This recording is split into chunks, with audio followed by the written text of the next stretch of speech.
¿Saben que históricamente el ser tildado como evangélico era un insulto para nosotros? Y no es desde ahorita, es desde la época en que empezó a predicarse la palabra. ¿Pero por qué evangélico? ¿Qué significa la palabra evangelio? Mensaje, hablar de un mensaje. ¿Y evangélico qué es? ¿Verdad? Ahora, la palabra cristiano tampoco aparece en la palabra. ¿De dónde viene la terminología cristiano? ¿Y qué es un cristiano? Un seguidor de Cristo. Ahora les pregunto yo a ustedes, ¿nosotros somos seguidores de Cristo? Amén.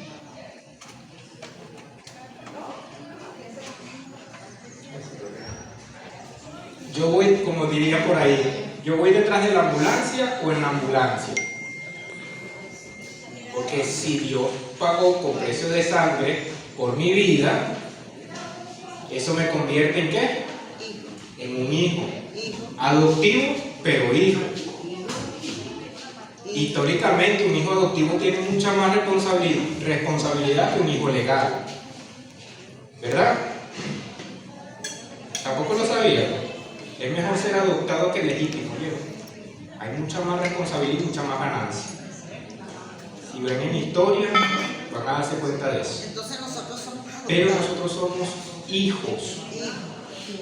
Si soy seguidor, puedo ser seguidor de un influencer, seguidor de un deportista, pero nunca voy a estar dentro de su círculo, porque soy un seguidor, soy un fan, por eso nos llaman fanáticos. Pero somos hijos porque nos pagó por precio de sangre. Y el término cristiano se alude a seguidor de Cristo, porque somos, vamos como quien dice, detrás de la ambulancia. Pero como yo quiero ser parte de, yo lo acepto el Espíritu Santo y me vuelvo hijo. Es como las terminologías de las ideologías políticas que conocemos hoy en día. ¿Por qué le dicen comunista? Porque va a un bien común. ¿Por qué le dicen socialista? Porque va con un bien a lo social. Es un seguidor de lo social, un seguidor de lo común. ¿Se entendió? No es porque esté metido en el círculo, es porque es un seguidor de nosotros. Si estamos metidos en el círculo, porque somos hijos. Amén. ¿Se entendió? Entonces la palabra evangélico viene de esto, porque somos pregonadores de un evangelio que dejó establecido, pero en la antigüedad, según la historia, era un insulto para nosotros. Lo que pasa es que después de un tiempo para acá, nosotros lo agarramos y lo asociamos a nosotros, que yo soy evangélico, de que yo soy cristiano, de que yo soy él. Pero en realidad ni somos evangélicos, ni somos cristianos, porque somos hijos de Dios. ¿Que predicamos el evangelio? Sí. ¿Se entendió? Por eso hay religiones de que hablan de que este caballo es el evangelio, pero el evangelio vino y, por así decirlo, se va a ir. ¿En qué momento se va a ir el evangelio? Cuando la iglesia sea levantada. No hay nadie que predique el evangelio. Y está desde el principio en que empezó las iglesias, porque no fue como tal los apóstoles, fue cuando empezó las iglesias. ¿Cuál fue la primera iglesia constituida? Según la palabra, Éfeso. Fue la primera carta enviada a la iglesia, que era una iglesia en ese momento. Por eso es importante los estudios anteriores para poder relacionar acá. Porque la iglesia, la primera carta, fue enviada para Éfeso, Apocalipsis capítulo 2. Cuando el Señor le dice a Juan, escribe a la iglesia de Éfeso, era una carta, que fue escrita para ese tiempo, en ese momento.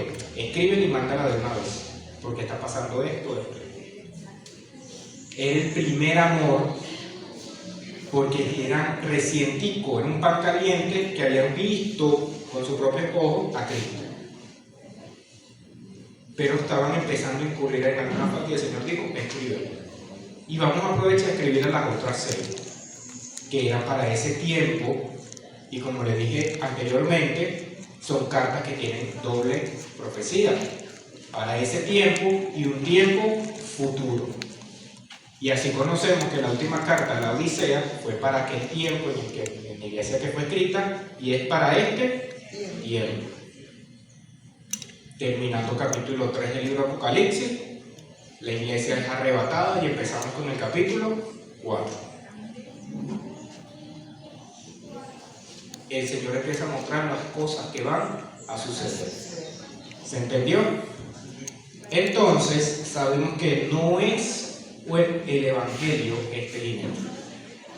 ¿Se entendió esa parte? ¿Seguro? Lo principal, cuando alguien me pregunta por qué no es el Evangelio, porque no es un ser. El Evangelio no es un ser, es un mensaje. Y el jinete no es un mensaje, es un ser. ¿Se entendió? Ahora, la semana pasada habíamos dicho que este jinete es el anticristo. Todo lo contrario ¿a quién? A Cristo, ¿ok? Sí, porque aquí dice que le fue dada la corona, ya el Señor tiene, ya es el rey de reyes. Y el Señor de por sí no tiene corona porque no hay nada sobre él que le pueda dar una corona porque ya él tiene la autoridad. Ya él tiene todo. Cuando la iglesia no está en la tierra, él va a manifestarse como está escrito, y lo vamos a buscar rápidamente en 2 de Tesalonicenses, capítulo 2, versículo del 9 al 11.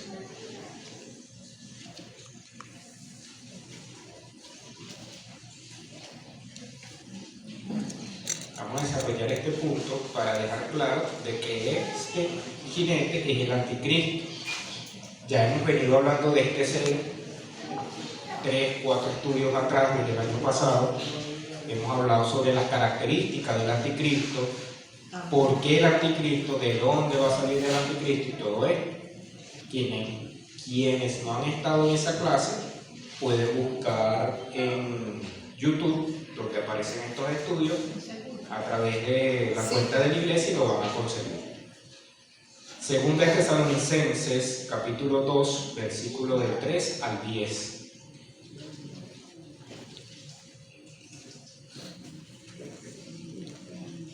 Te digo del 9 al 11. No, del 3 al 10. Del 9 al 11 es el siguiente. Amén. Del 3 al 10. Ajá.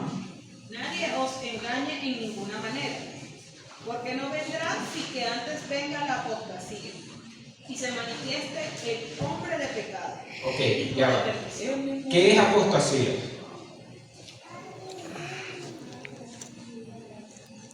Segundo de Tesalonicenses. ¿Qué es apostasía? Y es una palabra que está en la Biblia, no es inventada. ¿Cómo faltó apóstol? Lo contrario a apóstol. Entra en eso, pero no es eso. ¿Qué va? Una falsa es apostatar de la fe. Después que conocí a Cristo, me aparto y hago. La palabra de Dios la echo por tierra, no me importa nada, después de haber conocido. ¿Hay de eso dentro de la iglesia? Sí. Y no es nada más apostatar de la fe. Es hablar más de las autoridades, del liderazgo y de Dios. Porque si es una autoridad puesta por Dios y hablas mal de esa autoridad, estás hablando mal de Dios. Y eso trae consecuencias. Así que si usted se siente mal con su líder, con su autoridad, déjeselo a Dios. No diga nada en contra de su líder. Eliana, ¿por qué te ríes? No diga mal en contra de su líder, porque a lo mejor el líder puede que esté mal, pero eso es con el Señor. Usted no tiene que ver allí. Amén. Entonces, apóstata es aquel que va en contra de la fe, en contra de la palabra que ya había conocido en un principio. Y continúa diciendo de que este ser va a estar apostatando, va a ser hijo de perdición, va a ser el hijo del pecado. ¿Qué más dice? Y se manifieste el hombre de pecado, el hijo de perdición, el cual se opone y se levanta contra todo lo que se llama Dios o es objeto de culto. Se levanta y se opone en contra de todo lo que se llama Dios. Como le dije hace un momento, no es nada más el hablar mal de la palabra, hablar por mal a Cristo, sino hasta las autoridades, porque son puestas por Dios. pero ¿por qué me va mal? Si yo se inventan miles de excusas, sin saber que el simple hecho de hablar mal de un líder, de una autoridad, trae consecuencias. Por eso es mejor, y la palabra lo dice, arrepiéntate en todo momento. En día, de tarde, de noche, siempre mantente con el Señor, orando, porque tú no sabes en qué momento pasa un pensamiento mal tuyo, le das cabida, viene Cristo y te quedaste por ese mal pensamiento. Y no lo digo yo, lo dice la palabra. Por eso es que la palabra nos manda en todo tiempo estar en comunión con el Señor. Velando en todo tiempo. En todo momento. ¿Qué más dice? Tanto que se sienta en el templo de Dios como Dios, haciéndose pasar por Dios. ¿No os acordáis que cuando yo estaba con vosotros os decía esto? Y ahora que vosotros sabéis lo que detiene a fin de que su debido tiempo se manifieste, porque ya está en acción el ministerio de la iniquidad. Solo hay quien al presente lo detiene, hasta que él a su vez sea quitado del medio. Y entonces se manifestará aquel iniquio, a quien el Señor matará con el espíritu de su boca, y destruirá con el resplandor de su venida. Inicuo cuyo advenimiento es obra de Satanás, con gran poder y señales y prodigios, mentirosos, y con todo engaño de iniquidad para los que se pierden, por cuanto no recibieron el amor de la verdad para ser salvos. Ahí está una descripción más detallada de quién va a ser el anticristo, de lo que va a ser el anticristo. Fíjense que hay una parte que dice que él se va a sentar en el templo de Dios. ¿Cuál es el templo de Dios en la tierra? Nosotros no somos porque ya vamos a ser levantados en ese momento, porque nosotros somos templo y morada, pero ya nosotros no vamos a estar ahí. Entonces, ¿en qué templo se va a sentar? En el templo que ya están empezando a hacer en Israel, que es el templo de Salomón. También habíamos hablado sobre eso, ¿viste? Porque es importante no perderse la clase. Ya habíamos hablado sobre el templo de Salomón, y es en ese templo donde él se va a sentar, porque él necesita ser reconocido como Cristo, como ese Mesías que está esperando los judíos, y él necesita ser adorado como tal. Por eso necesita sentarse en ese templo para que quienes están esperando su venida crean en él. Y ahí está toda la descripción de lo que él va a hacer. ¿Se entendió? En segundo lugar, porque cuando la iglesia del Señor no esté sobre la tierra, comienzan los juicios de Dios sobre los hombres y el anticristo, como está escrito en la palabra. Dice la palabra, versículos 10 y 11 de ese mismo capítulo, de que va a ser destruido una vez Cristo venga. Porque la segunda venida de Cristo no es cuando la iglesia va a ser levantada. La segunda venida de Cristo va a ser Cristo y nosotros para luchar contra el anticristo, contra Satanás y todo su ejército. Esa segunda venida es la que marca el precedente de que va a venir Cristo. No es cuando la iglesia sea levantada, porque quien levanta la iglesia, ¿quién es? ¿Quién levanta la iglesia si no es Cristo? El Espíritu Santo. Cristo nos va a recibir a nosotros en los aires, en los cielos. Porque no es el momento de que Él pise la tierra. Pisará la tierra en su segunda venida. Que ahí es cuando viene Cristo, los ángeles y nosotros a luchar. En la batalla del Armagedón. ¿Qué es el Armagedón? Eso lo vamos a ver más adelante, aunque ya le hemos hablado sobre eso. En tercer lugar, porque tiene un arco sin flecha, según la descripción del capítulo 6. El arco es símbolo de batalla, el arco del guerrero es símbolo del control que el anticristo tendrá sobre las armas. ¿Por qué el arco es un símbolo de guerra y no una espada, no una metralleta, no una pistola? ¿Por qué? Porque fue una de las primeras armas en ser creadas por el hombre. Por eso es símbolo de guerra. Por eso en algunos escudos, ya sea de aquí, ya sea de otros países, algunos escudos están representados por un arco. Y un arco con flecha. En este caso, este jinete está representado por un arco sin flecha. Vamos a leer rápidamente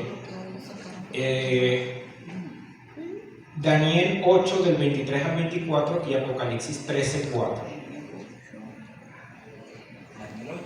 Del 23 al 24. 13, 4.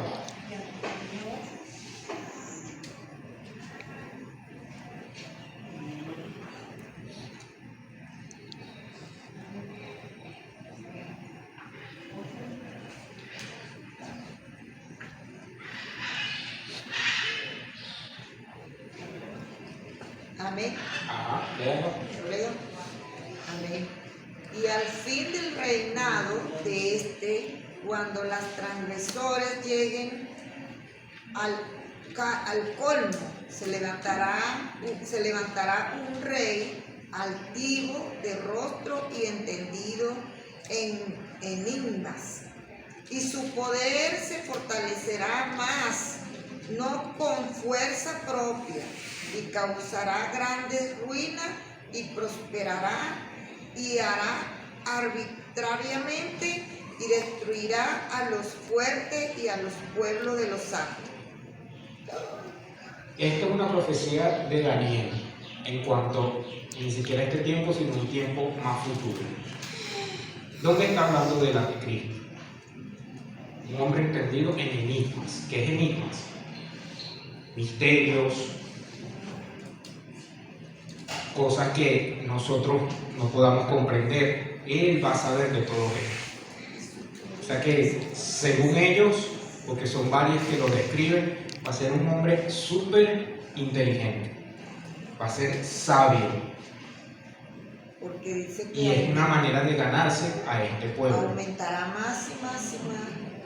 Esto va a hacer que él atiende contra el pueblo de los santos. ¿Cuál es santo? El pueblo de Israel, que es el que va a estar en la tierra en ese momento, buscar de destruirlo. Amén. Apocalipsis 13, 4.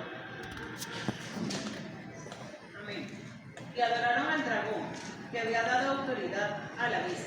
Y adoraron a la bestia, diciendo: ¿quién como la bestia? ¿Quién podrá luchar contra ella? ¿Quién como la bestia? ¿Quién podrá luchar contra ella? Vamos a adelantarnos un poquito, porque como les dije, vamos a hablar capítulo por capítulo para poder entender el libro de Apocalipsis. Pero aquí en el capítulo 13 me habla de la bestia. ¿Quién es la bestia? ¿Quién es este dragón? ¿Y por qué tiene la capacidad de darnos autoridad? La bestia es representada por el anticristo. No es que es una bestia como tal. Y este dragón es representado por Satanás. ¿Por qué le da una autoridad a la bestia?